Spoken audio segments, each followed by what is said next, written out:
The Unification Church, also known as the MOONIES, are a cult that's pretty well known for doing mass weddings in which they would marry hundreds of people at a time. The person who would officiate these mass weddings was a man named Sun Myung Moon. He was their leader, and he believed that he was the reincarnation of Jesus. Hello again, everyone, and welcome back to my show, Cultea. I know it's been a while since I've done a cult episode for my channel, but it's finally here. My name is Mayfield, and today we'll be talking about another pretty well-known cult. We're going to be talking about the Unification Church, also more popularly known as the MOONIES. This video is going to be like a prequel to my next cult video because there's a lot of layers going on here. We're gonna go from this guy to this guy. Before we get started, I need to make a disclaimer that this video is for educational purposes. The views of this cult are also not my own, and I don't mean to insult anyone that I speak about. Also, here's a shot of my outfit for today. Today I really went for a doll look. My bonnet, blouse, dress, and socks are all from Baby the Stars Shine Bright. My shoes I actually got back in 2009 for $8. What a steal. Now that all of that's out of the way, I'll pour the tea and we can get into it.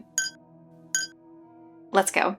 This cult's leader, Sun Myung Moon, was born on the 6th of January 1920 in what is now known as North Korea. He was one of 8 children in his family, so pretty big household. And his family was Confucianist until they converted to Christianity when he was about 10 years old. After he got a little bit older, he would even go on to teach Sunday school classes at his church. Overall, he had an uneventful childhood on a farm, and he grew up and went to university in Japan for engineering, so you could say he was a pretty smart kid. After graduating with his degree, he returned to Korea where he married a woman named Soon Choi, and he had a son with her. A little while after this, in the 1940s, Moon starts attending a church led by a man named Bak Moon Kim. Kim said that he had been told by Jesus to start spreading the word of a new Israel. By which I can only assume that he meant that there was going to be like a new Israel in the sense that there was like a new center, a new hub for Christianity, probably in Korea. There were not a lot of details about that, but that's just what I'm assuming. Okay, so picture with me a little bit here for a second. It's after World War II, it's about 1945, and Korea is eventually separated into North and South Korea. Before the separation, Pyongyang, the capital of North Korea, was actually a huge center, a hub for Christianity in Korea. But because North Korea was being occupied by the USSR, religion was kind of frowned upon and not really welcome. You weren't really supposed to practice religion, and the USSR was pushing for state atheism at the time, so those sentiments spread to North Korea. Beginning in the late 1940s in North Korea, they say about 166 bishops, priests, and monks, religious figures, were either killed or they disappeared in concentration camps. And I'm telling you all of this because around this time, Moon is traveling around all of Korea preaching his message, all of his ideas that he came up with. Around this time, he also wrote the book The Divine Principle, which was the book that contained all of his philosophies and teachings. We'll get into the details of all of that in a minute, but because he was doing this in 1947, he was actually convicted by the North Korean government of spying for South Korea. But now we know that he likely was convicted just because he was a religious man. He ended up being sentenced to 5 years in a labor camp, but after he had been in this camp for about 3 years, it got raided by the United Nations in 1950. He ended up fleeing to Busan in South Korea. Isn't Busan like the complete opposite end of South Korea? Like it's like at the bottom, like at the tail, right? Or like on the coast somewhere? He really was like, bye, see ya. I would too, personally. After Moon escaped the labor camp, he held super anti-communist sentiments, which is understandable considering the circumstances. And as is common in tumultuous times, he was looking for answers, and so he came up with his own.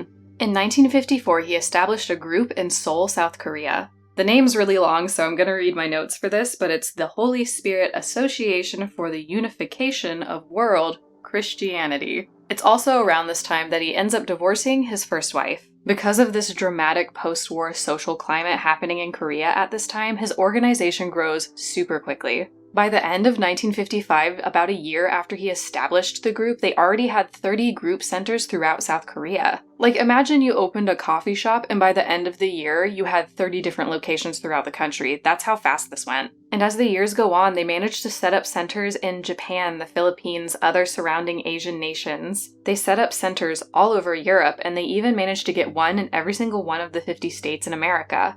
They had the most notable success in San Francisco, where their group had about 500 members. And there was really no better time for them to be in San Francisco. It was the 1960s, and there were so many New Age religions popping up at this time. People all over the world were looking for answers, and it sounded like Moon's church had them. Around this time, 40-year-old Sun Myung Moon marries 17-year-old Hak Ja Han.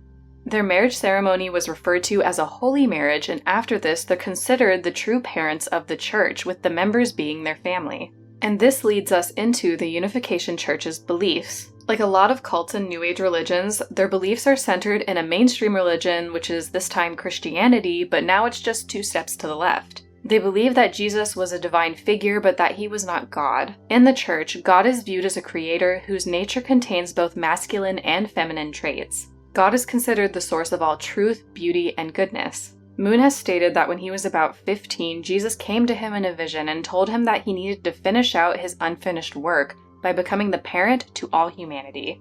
Moon claimed that he was not exactly Jesus, but that he was the reincarnation of Jesus and that he was just here to finish what the first Jesus did not. The church believes that Jesus' original purpose on earth was that he was supposed to start a family that was considered pure, but that he was crucified before he could do this. They said that the beginning of this family would help separate humanity from its sinful ways, but because Jesus was crucified before he could start this family, he redeemed mankind spiritually but not physically. So now this task of physical redemption that is apparently left undone by the first Jesus is now up to Sun Myung Moon and his wife, who apparently are the only ones who can link married couples and their families to God. So earlier we mentioned that Moon wrote a book called The Divine Principle, and to the cult, Divine Principle is as good as scripture. The book has information including the creation of mankind, the fall of mankind, and then the subsequent restoration of mankind. The restoration is supposed to be this process throughout history where God is removing the ill effects of the fall, like he's going to restore us to some previous position that we were in. The church felt that to restart this process towards perfection, they needed to do good deeds to cancel out the sin. Apparently, showing love and devotion to your fellow humans and also your family kind of helps you pay back the spiritual debt that you apparently have, which I also feel like is a little bit unhealthy because you should be doing good things and being nice to people because you want to, not because you want to get into heaven or become divine or something. Anyways, I'm getting too opinionated. The cult believes that in the Garden of Eden, Eve was seduced by Satan, thus tainting humanity's bloodline. And the only way to have your bloodline untainted is to have the church choose your marriage partner for you. Because of this belief, the church started conducting marriage ceremonies in which dozens of people would be married at once. Usually they're held in stadiums or other areas meant for mass gatherings so that they could accommodate all those people. And then Moon and his wife would bless the marriages under the church so that their bloodline could be purified.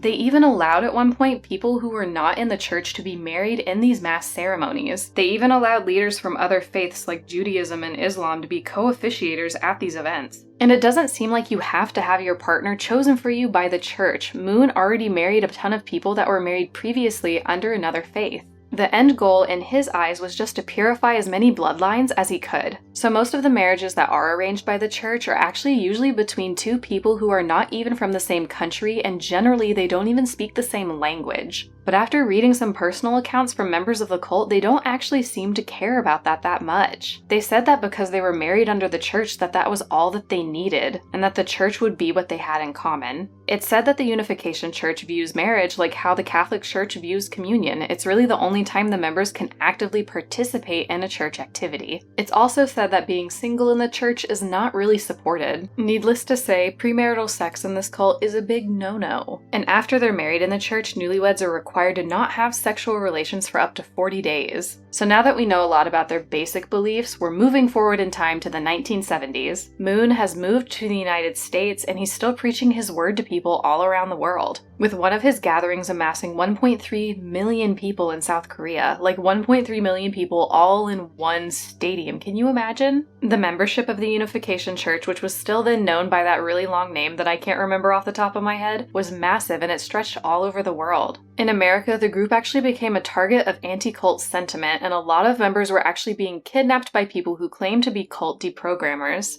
Cult deprogrammers are usually people who are hired by the loved ones of somebody who's been indoctrinated into a cult. The basic idea is that if this deprogrammer person kidnaps a member of the cult and locks them in a hotel room with them, they can do whatever they need to deprogram this person. If you are the cult deprogrammer, you would sit them down and tell them like, oh, this is why like your beliefs are wrong, and this is why this and this and this isn't true, and you would try and convince them so that you could deprogram them to come back into like the real world. And generally, this does not even really work. It just proves to be a very traumatic experience for the person in the cult. Because think about it, if you really believe in something and someone aggressively comes and tells you why you shouldn't, you're just gonna buckle down harder. If you were this cult member, it would make you feel as though you've been persecuted. Not to mention that if you're a cult member and you've been kidnapped by someone who claims that they care about you, that sounds terrifying. Being kidnapped is never fun. Needless to say, the idea of cult deprogramming is viewed as pretty controversial, and I think a lot of people generally say not to do it. So throughout the years of the cult, they had a lot of businesses that they started so that they could have some monetary backing for their activities. This is fairly common for a cult to do. But one business you may have heard of that the cult started is the Washington Times, a media conglomerate that has been generally described as conservative and was even read frequently by former US President Ronald Reagan. Moon described this business as the instrument in spreading the truth about God to the world. The cult owned the Washington Times until about 2010.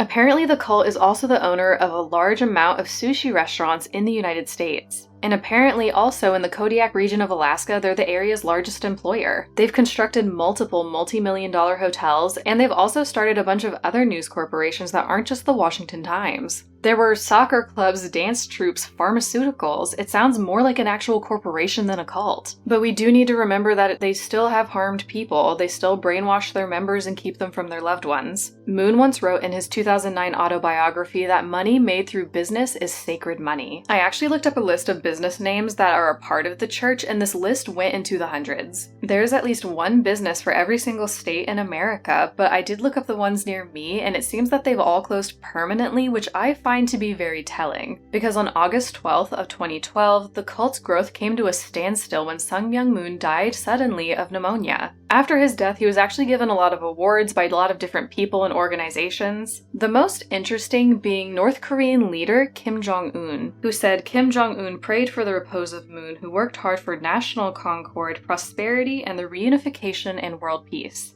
It was also said by many other leaders how much he will be missed and how much he contributed to the world. Over the years, he had apparently met with multiple world leaders and had been active in politics in general. For one instance, in 2004 in Washington, D.C., he visited a Senate office building where they had this event where they said he was the Messiah. Needless to say, that attracted a lot of attention and was widely criticized. Moon's wife, Hak Ja Han, had a lot of scandal befall her after her husband's death, a lot of discourse about which one of the children would succeed him. It's said now that she's living in the Korean countryside, estranged from all of her children. Back when I was younger, maybe even just 10 years ago, I don't think people would have hesitated to call the Unification Church a cult. But now people hesitate to use that word to describe them. It's so widespread, so many people believe in it, and they have so many businesses as well. Whenever something gets to be so big picture like this, what do you think we should call it? What do you think defines a cult? Because in academia, there's really no distinct definition of what a cult is. But we need to remember that this group does harm their members in ways that cults generally tend to.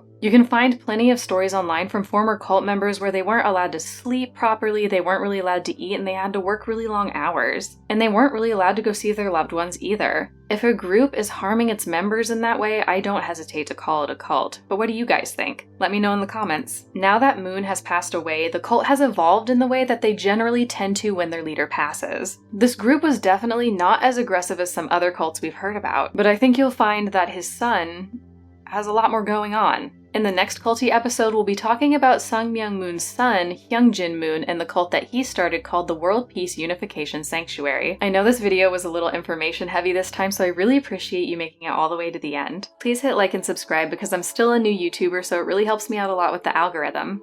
I'll see you again next week, okay guys? Bye! When will these men start marrying women their own age? Never mind. Not my business.